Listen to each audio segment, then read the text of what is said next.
चलो अब हम लोग एक और टॉपिक को पढ़ते हैं आज। पिछले दिन हम लोग ने लुब्रिकेंट के बारे में पढ़ा था, टाइप्स ऑफ लुब्रिकेंट्स और मैकेनिज्म ऑफ लुब्रिकेंट्स। लेकिन आज हम लोग पढ़ेंगे प्रॉपर्टीज़ ऑफ लुब्रिकेंट्स। लुब्रिकेंट का क्या प्रॉपर्टीज़ है, एग्ज़ाम में एकदम 100% पूछता है इसमें। अब ये प्रॉपर्टीज़ को दो हम पार्ट में बांट सकते हैं, एक फिजिकल प्रॉपर्टीज़ और दूसरा केमिकल प्रॉपर्टीज़। तो अभी हम ऐसे तो नंबरिंग हम प्रॉपर्टीज़ को 1 से लेकर 10, 11 तक दे दिए हैं, लेकिन तुमको हम बता देते हैं 1 से लेकर, ये जो क्लाउड पॉइंट तुम्हारे सामने नज़र आ रहा है, 1 से लेकर जो 6 है विस्कोसिटी इंडेक्स, तुम अपने कॉपी में लिख लेना विस्कोसिटी इंडेक्स।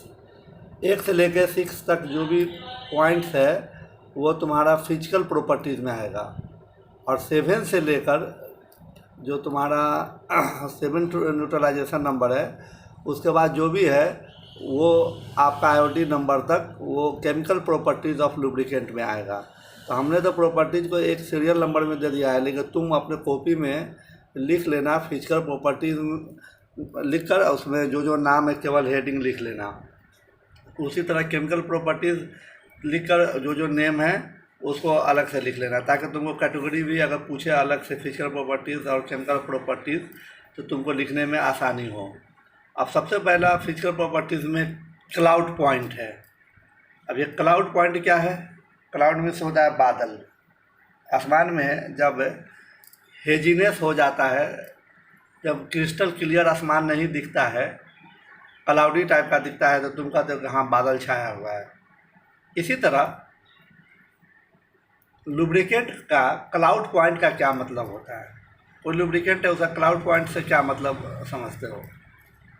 क्लाउड पॉइंट का मतलब होता है जिस टेम्परेचर पर, एक ऐसा टेम्परेचर जिस पर जो इम्प्यूरिटीज़ है उस लुब्रिकेंट में वो अपने आप को अलग सेपरेट कर ले, अलग तरीके से निकल कर बाहर आ जाए, और उससे लुब्रिकेटिंग ऑयल जो है क्लाउडी हो जाए या हेजी हो जाए, मतलब पूरा क्लियर नहीं दिखाई दे। तो जब वो क्लाउडी और हेजी अपीयरेंस दिखना शुरू हो जाए जिस टेम्परेचर पर, वही टेम्परेचर उस लुब्रिकेंट का क्लाउड पॉइंट कहलाता है। सब कुछ टेम्परेचर का ही खेल है। लुब्रिकेंट का इम्पोर्टेंस इसलिए है टेम्परेचर के लिए, क्योंकि जब मशीन रन करता है तो मशीन रन करने पर टेम्परेचर इंक्रीज होता है जब वो वर्क करता है। तो यही देखना पड़ता है कि उस लुब्रिकेंट का क्लाउड पॉइंट क्या है।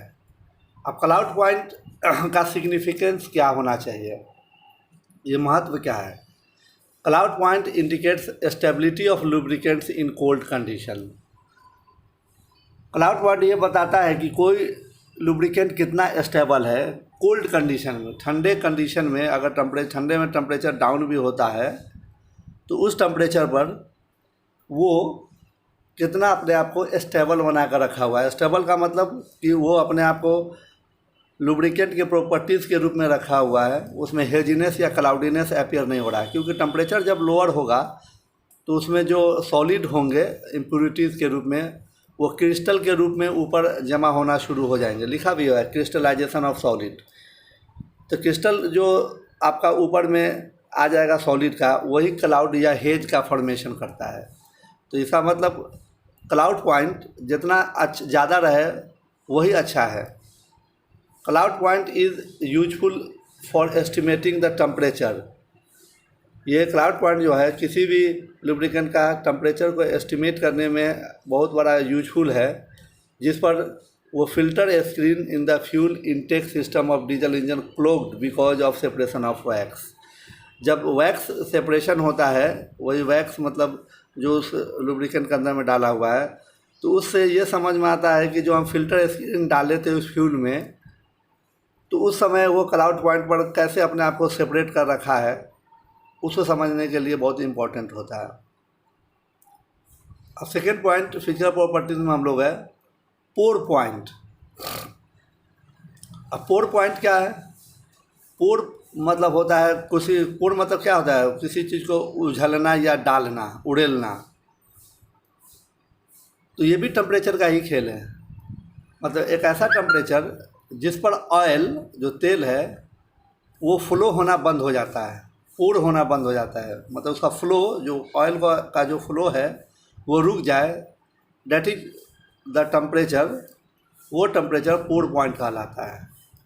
लिखा भी हुआ है the pour point is the temperature, pour point वो टेम्परेचर है at which the oil just ceases to flow, मतलब फ्लो करने से रुक जाता है। वेन कूल्ड, जब उसको ठंडा करते हैं, eight a standard temperature, apparatus नहीं होगा, टेम्परेचर होगा, जब उसको एक स्टैंडर्ड टेम्परेचर पर उसको हम कूल करते हैं।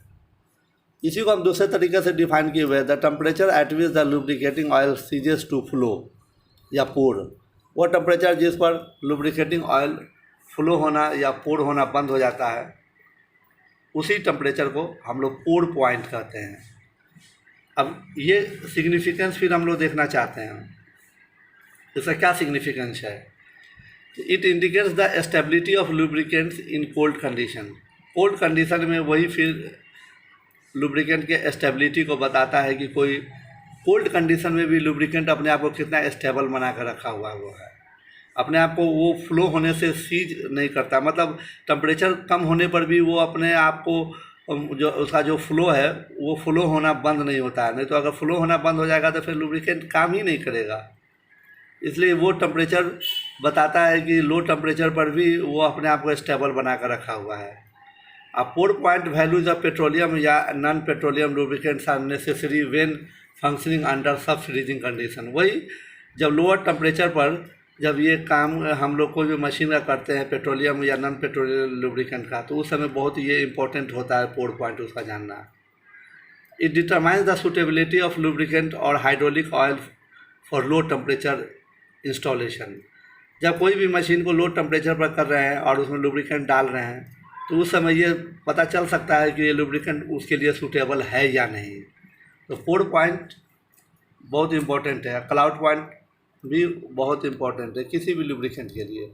तो ये एक वीडियो हम बना दिए हैं, नेक्स्ट वीडियो हम बनाते हैं, फिर से इसको देखो।